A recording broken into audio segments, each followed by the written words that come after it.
بسم اللہ الرحمن الرحیم۔ سامعین گرامی، آج ہم آپ کے سامنے ایک اور تاریخی اور معلوماتی ویڈیو لے کر حاضر خدمت ہوئے ہیں۔ ہمارا سب سے بڑا المیہ یہ ہے کہ ہم دنیا کی تاریخ کھنگالتے کھنگالتے کئی مرتبہ ایسی غلطی کر جاتے ہیں کہ جو آدمی سوچتا ہے تو پھر خود پر ہی ہنسی آتی ہے۔ ہم دور دراز کی تاریخیں، کبھی مصر کی تاریخ، کبھی بابل کی تاریخ، کبھی میسوپوٹیمیا اور یونان کی تہذیب، کبھی روما اور فارس کی تہذیبوں کو پڑھتے پڑھاتے اور سنتے سناتے اس بات کو فراموش کر دیتے ہیں کہ ہمارے گرد و پیش میں بھی شاید کوئی ایسی تہذیب یا اس کے آثار موجود ہوں جو زمانے قدیم اور ماضی کی داستان کو بیان کرنے والے ہوں۔ ناظرین گرامی، آج ہم آپ کو ایک ایسے شہر کی سیر کروانے جا رہے ہیں اور ماضی کے جھروکوں سے اس کی حقیقت اور اس کی اہمیت کو آپ کے سامنے بیان کریں گے کہ جو شہر ہمارے ملک پاکستان کے اندر واقع ہے۔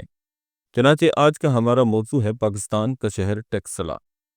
ٹیکسلا موجودہ پاکستان کے صوبہ پنجاب کے ضلع راولپنڈی میں واقع ہے۔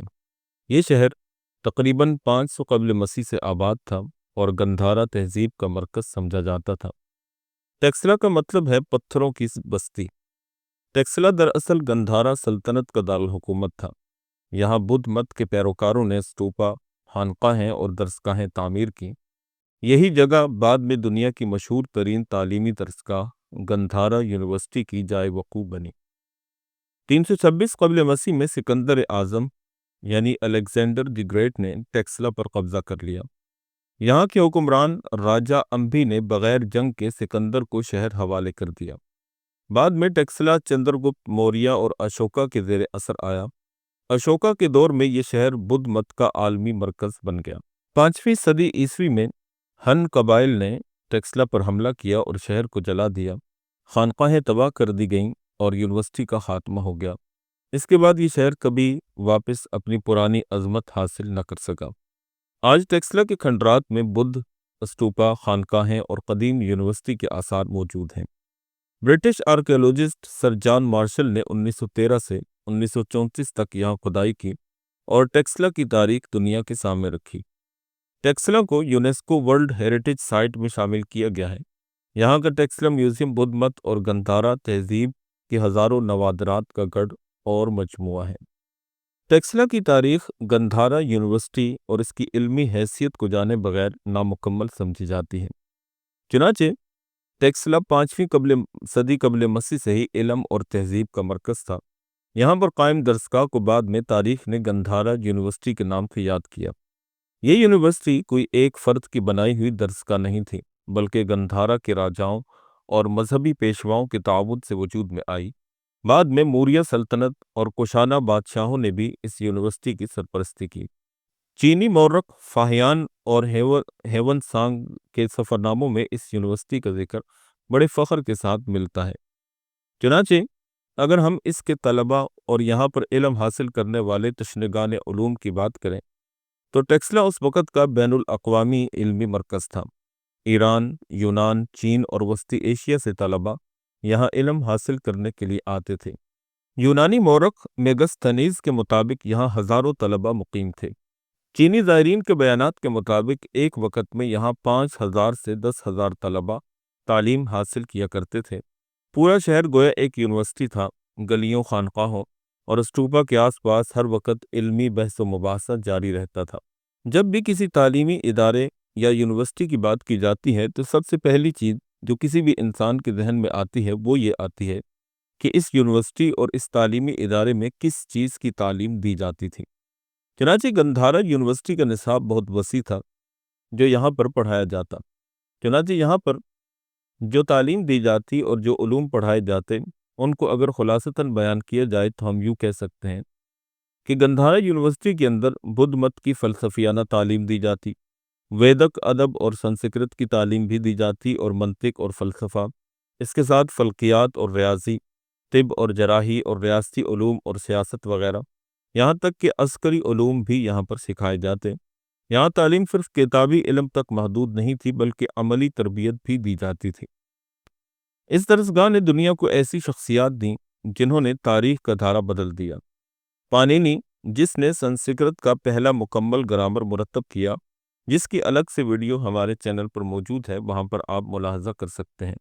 اس کے علاوہ چانکیہ کوٹلیہ، جو چندر گپت موریہ کا مشیر اور ارتھ شاستر نامی کتاب کا مصنف تھا، اس کے متعلق بھی ہماری الگ سے ایک ویڈیو چینل پر موجود ہے، آپ وہاں اس کی تفصیلات کو جان سکتے ہیں۔ اس کے علاوہ جیوک بدھ کا ذاتی طبیب جو جراحی اور طب میں ماہر تھا۔ ان عظیم شخصیات نے اس یونیورسٹی کی شہرت کو چار چاند لگا دیے۔ پانینی اور کوٹلیہ چانکیہ کی تفصیلات تو ہم الگ سے ویڈیوز کی شکل میں بیان کر چکے ہیں، لیکن یہاں پر آپ نے ایک اور شخصیت کا نام سنا جس کا نام جیوک تھا۔ چنانچہ جیوکا کا تعارف یہاں پر کروا دینا نہایت ضروری اور مناسب معلوم ہوتا ہے۔ چنانچہ اس سے پہلے کہ ہم آگے چل کر یونیورسٹی کے مزید شعبہ جات اور اس کے تعلیمی نظام پر بات کریں، اس سے پہلے ہم جیوک کے متعلق بھی آپ کے سامنے کچھ گفتگو کر دیتے ہیں۔ جیوک کی پیدائش راجکر کے شاہی محل میں ہوئی، جو کہ موجودہ بہار بھارت کے اندر ہے۔ بدھ مت روایات کے مطابق وہ شاہ بمسارا کے دربار سے منسلک تھا۔ اس کی ماں سالاوتی دربار کی ایک کنیز تھی اور جیوک کو بچپن ہی میں چھوڑ دیا گیا۔ ایک امیر سوداگر نے اسے پال لیا، اسی لیے ان کا نام کے ساتھ کومارا بھچ جوڑا، جس کا مطلب ہے شاہی خاندان میں پرورش پانے والا بچہ۔ جیوک نے اپنی طبی تعلیم ٹیکسلا کی گندھارا یونیورسٹی سے ہی حاصل کی۔ بدھ مت کی روایات کے مطابق اس نے 7 سال تک وہاں طب اور جراحی یعنی سرجری اور جڑی بوٹیوں کی تعلیم حاصل کی۔ وہ اس زمانے کی سب سے بڑے سرجن اور حکیم کے طور پر مانا گیا۔ تعلیم مکمل کرنے کے بعد جیوک واپس راجگیر آیا اور اپنی مہارت سے جلد ہی مشہور ہو گیا۔ جیوک نے شاہ بمسار اور بعد میں ایجاد شترو اور خود بدھ کی بھی خدمت کی۔ اس کی خاصی طور پر مہارت دماغی بیماریوں کا علاج، آنتوں کی جراحی، ہڈیوں کے ٹوٹنے کا علاج، جلدی امراض اور جڑی بوٹیوں اور پودوں سے دوائیاں وغیرہ تیار کرنا تھا۔ روایت کے مطابق ایک بار ایک امیر تاجر نے انعام دینے کا وعدہ کیا، مگر جیوک کو محنت کا صلہ نہ ملا۔ تب وہ بدھ کے پاس آئے اور بعد میں بدھ مت کے پیروکار بن گئے۔ جیوک کو بدھ کا ذاتی طبیب یعنی Royal physician of the Buddha کے نام سے یاد کیا جاتا ہے۔ وہ بدھ اور بدھ کے پیروکار بھکشوؤں کا علاج کرنے پر مامور تھا۔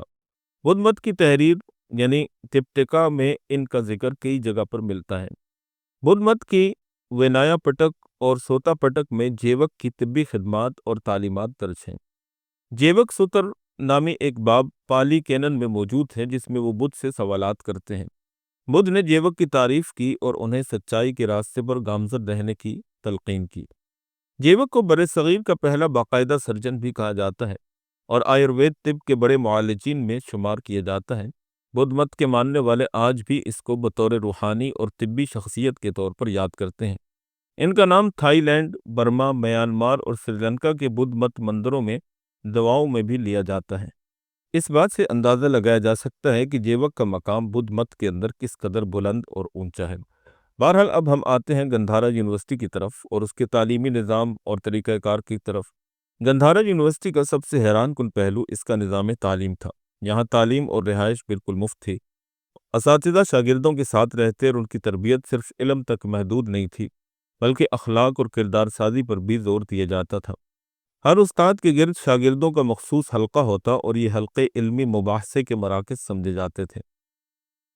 لیکن ہر عروج کو ایک زوال ہوتا ہے۔ 5ویں صدی عیسوی میں ہن حملہ آوروں نے برصغیر پر حملہ کر دیا۔ انہوں نے ٹیکسلا کو برباد کر دیا اور خانقاہوں اور اسٹوپا کو جلا دیا، جیسا کہ پیچھے ہم آپ کے سامنے بیان کر چکے ہیں، اور اساتذہ اور طلبہ کو بے دردی کے ساتھ قتل کر دیا۔ یوں دنیا کی یہ عظیم درسگاہ مٹی کے ڈھیر میں بدل گئی۔ اسلام کے ابتدائی دور میں جب عرب یہاں پہنچے تب تک ٹیکسلا صرف کھنڈرات کی صورت میں باقی رہ گیا تھا۔ ناظرین گرامی، آپ نے ٹیکسلا کی تاریخ کو سنا۔ ہر عروج کو زوال ہے اور ہر زوال کو کبھی نہ کبھی عروج بھی مل جاتا ہے۔ لہٰذا انسان اس بات کے اوپر غور کرے کہ دنیا کے اندر باقی رہنے والی کوئی چیز بھی نہیں ہے۔